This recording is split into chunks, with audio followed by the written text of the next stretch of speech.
ሰላም ጤና ይስጥልን። እንደምን ከርማችኋል? እንደምን ሰንብታችኋል? በያላችሁበት ሁሉ ሰላማችሁ ብዝት ትርፍርፍ ይበልልን። ምርጥ ኢትዮጵያኖች በሙሉ በያላችሁበት እንደየሰዓት አቆጣጠራችሁ እንደየጊዜያችሁ ሰላማችሁ ብዝት ትርፍርፍ ይበል። እንግዲህ እኔም ለሀገሬ ረዘም ላለ ጊዜ አልተከሰተችም ወደ ሚዲያ። ዛሬ ደግሞ እስኪ ብለን ከዚሁ በኮሪደር ልማት ትሩፋት ከሆኑት በአንዱ መናፈሻ ውስጥ ቁጭ ብለን እስቲ ለወገኖቻችን የሆነ ነገር እናካፍል ብለን ተከስተናል። እኔም ለሀገሬ ሚዲያን ሰብስክራይብ፣ ላይክ እና ሼር እንዲሁም ኮመንት በማድረግ አበረታቱን። ወደፊት ኢትዮጵያ ውስጥ ያሉትን ነገሮች በሙሉ ወደ እናንተ ይዘን ለመቅረብ እንግዲህ አሁን ደግሞ እስቲ ዛሬ አንድ ብለን ጀምረናል። በብዙ ውጣ ወረድ ውስጥ ያለፈች ኢትዮጵያ የሁላችንም ቤት ነች።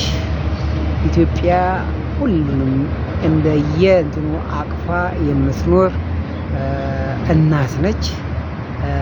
ከዚህ በፊት ስንል እንደነበረው ለሀገራችን ኢትዮጵያ የሚያስፈልጋት ሰላም፣ እድገት እንዲሁም ሁለንተናዊ ብልጽግናዋ ነው። ጽንፍ ይዞ በግራና በቀኝ ሆኖ የሀገርን እድገት ወደኋላ ማስጎተት ምናልባት ለባዳ ይጠቅም ይሆናል እንጂ ለኢትዮጵያ አይጠቅምም ብለን በጣም ረጅም ጊዜ ስንናገር ነበረ። እግዚአብሔር ይመስገን አሁንም ከሞላ ጎደል ገብቷቸው የኢትዮጵያ ከባዕዳን ጋር ተደራድረን አንሰራም፣ የውስጥ ችግራችንን በራሳችን በውስጥ እንፈታለን በማለት በጣም ብዙ ብረት አንግበው ጫካ የነበሩ ጽንፍ የወጡ አካላት ወደ ሰላም እየመጡ ያሉበት ሁኔታ ነው ያለው። ይበል የሚያሰኘው እንዲህ ነው እንግዲህ ኢትዮጵያዊነት። በውስጥ ጉዳያችን ልንሻኮት፣ ልንራኮት፣ በሀሳብ ልንለያይ እንችላለን።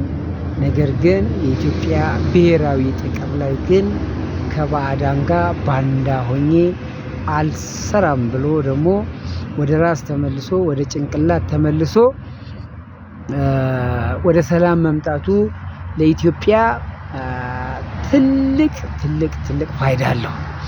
የያዝነውን እንግዲህ የዚህ የአሰብ ጉዳይ፣ የባህር በር ጥያቄ እንዲሁም ደግሞ አሁን በብልጽግና መንግስት የተያዘው የጉባ ስብራትና የመደመር መንግስት በሚል እሳቤ እንደ ሀገር ማለት ነው መንግስት ከህብረተሰብ ጋር የህብረተሰብን ጥያቄ ለማድመጥና በቅደም ተከተል ወይም ኢምፖርታንት አስፈላጊ በሆነው ነገር ላይ መልስ ለመስጠት ከህብረተሰቡ ጋር መድረክ አዘጋጅቶ በኢትዮጵያ ደረጃ ማለት ነው መድረክ አዘጋጅቶ እየተነጋገረ ይገኛል። ስለዚህ አሁን ያለን አማራጭ ደግሞ ከዚህ በፊትም ብለናል፣ አያዋጣም።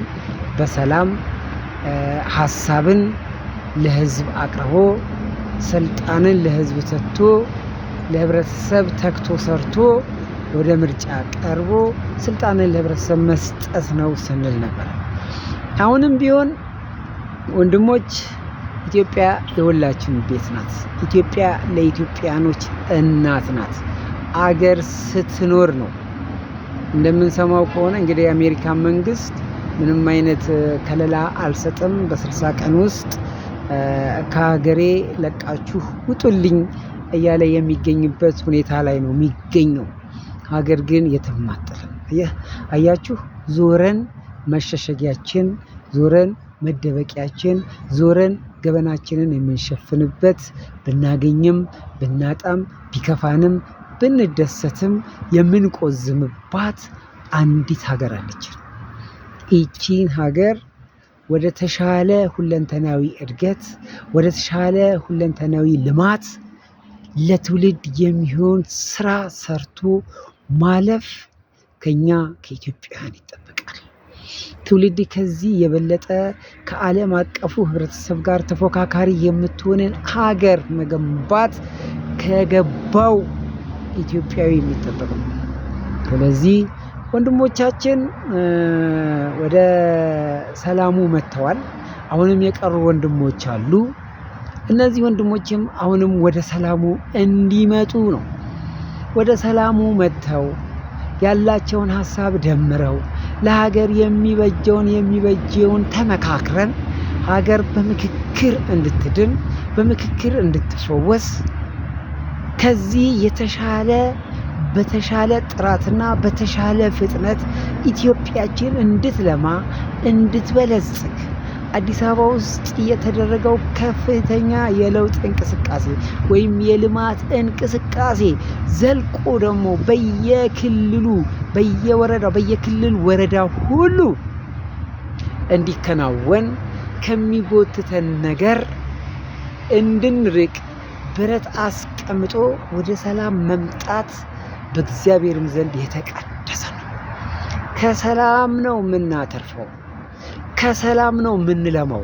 ከሰላም ነው በህብረ ብሔራዊ አንድነት ትልቋን ኢትዮጵያ እውን ማድረግ የምንችለው። እውን የምናደርጋት ኢትዮጵያ በህብረት በእንችላለን መንፈስ ከቅናት፣ ከምቀኝነት፣ ከተንኮል፣ ከሴራ፣ ከሸር ወጥተን ትልቋን ኢትዮጵያ በልማት ከዓለም አቀፉ ጋር ተፎካካሪ ስናደርጋት ይህ የተቀደሰ ሀሳብ።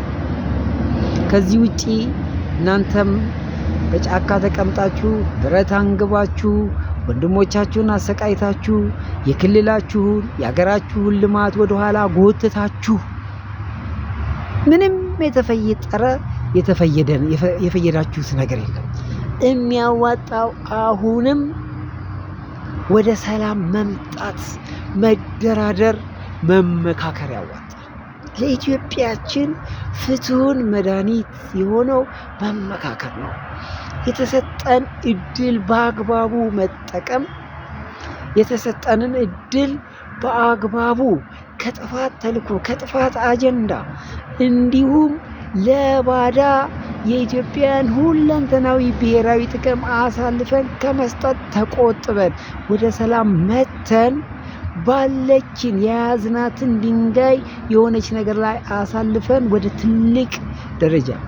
ስለዚህ እንደምታውቁት የለውጥ አመራሩ ከመጣ ጀምሮ ከዕዳ ወደ ምንዳ፣ ከተስፋ ወደሚጨበጥ ተስፋ፣ አሁን ደግሞ የጉባ ስብራትና የመደመር መንግስትን እይታ በመረዳት መንግስት እንግዲህ የሃይማኖት አባቶችን ተልዕኮ ሰጥቷል። የክልል መንግስታትን ተልዕኮ ሰጥቷል። አመጡ፣ እንደራደር፣ እንነጋገር። በምንስማማበት እኛ እንስማማለን። በማንስማማበት ጉዳይ ደግሞ ለህዝቡ እንተውለት። ህዝቡ ውሳኔውን ያሳርፍ።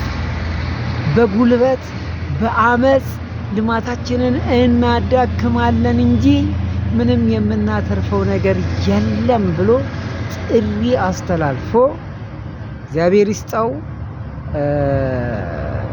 ካፒቴኑ ግንባር ቀደም በመሆን ለኢትዮጵያ የሚከፈል ዋጋ ነው። በነገራችን ላይ ይሄ ትልቅ ውሳኔን የሚጠይቅ ነው።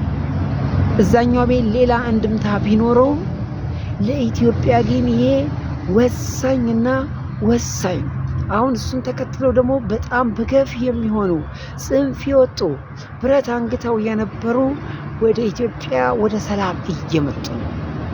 እንዲህ ነው። ብዙ ጥፋት ጠፍቶ እንኳን ብዙ ስህተቶች ተሰርተው ብዙ ነፍስ ወድቆ እንኳን ኢትዮጵያ ዛሬም ለይቅርታ፣ ለመስማማት፣ ለመመካከር እጇን የዘረጋች ነች። ወዴትስ እንሄዳለን? ወደ ማንስ እንሄዳለን? ምን መሄጃ አለን? መሸሸጊያችን ኢትዮጵያ ናት። አስምሩበት ቤተሰቦች። ይህንን ነገር ወንድሞቼ ቤተሰቦች ሰብስክራይብ፣ ላይክ ሼር እያደረጋችሁ ወደፊት የተሻሉ ስራዎችን እንድሰራ እንድታበረታቱኝ እጠይቃለሁኝ። ትንሽ ስራ እየተሰራ የሆነ ነገር ሲጎድል ሞራል ይነካል። ከዛ አንጻር ራቅ ብለናል። በኢትዮጵያዊነታችን በኢትዮጵያ ብሔራዊ ጥቅም ላይ ደግመን ሁለቴ አናስብም። አሁንም አይደረጉም፣ አይከናወኑም፣ አይሰሩም ተብለው የነበሩ ነገሮች በሙሉ ተከናውነው በአይናችን አይተናል። በሚገርም ጥራት፣ በፍጥነት፣ በፈጠራ ኢትዮጵያ የበላይነቷን እያሳየች ነው። በውጪ ባለን ዲፕሎማሲያዊ ግንኙነትም የተሻለ ነገር እየሰራን ነው። ይህንን ማበረታታት፣ ይህንን ወደፊት እንዲቀጥል የተሻለ ግብአት እየጨመሩ የተሻለ ነገር መስራት ከኛ ከኢትዮጵያኖች ይጠበቃል። የጥፋት መንገድ ዞሮ ዞሮ ወደ እሳትና ወደ ሞት፣ ራስንም አይጠቅምም፣ ቤተሰብን አይጠቅምም፣ አካባቢን አይጠቅምም። የምወከልኩት የምናምን የምትለውን አካባቢ ራሱ አይጠቅምም፣ ያከስራል እንጂ። ሀገርን አይጠቅምም፣ ይጎዳል፣ ያከስራል እንጂ። ይሄን በመረዳት የመጣችሁ ወንድሞች አሁንም እግዚአብሔር ይባርካችሁ። የእናንተን ፈለግ ተከትለው ደግሞ ሌሎቹም እንዲመጡ በአክብሮት ጎትጉታችሁ ወደ ሰላም መምጣት አለበት። ኢትዮጵያ ውስጥ አሁን ወንድማማቾች እርስ በራስ መገዳደል ሳይሆን ተፋቅረን ተዋደን እጅ ለእጅ ተያይዘን ሁለንተናዊ እድገቷን እውን ማድረግ ነው። ከግራ ከቀኝ የውጭም የውስጥም ጠላቶች ብዙ ስራ ሰርተዋል። ብዙ ተንኮል፣ ብዙ ሴራ ሰርተዋል። ነገር ግን አልተሳካም። የኢትዮጵያ ብልጽግና የሚጨበጥ የሚዳሰስ የሚታይ ሆኗል። በአይን አይተህ የምትመሰክረው። ዛሬ የሚገርማችሁ ቁጭ ብዬ ስቱዲዮም አልገባም። እስኪ ከኮሪደር ልማቱ ትሩፋት አንዱ ፓርኪንግ ላይ ቁጭ ብዬ ልስራላችሁ ብዬ ነው ይላል።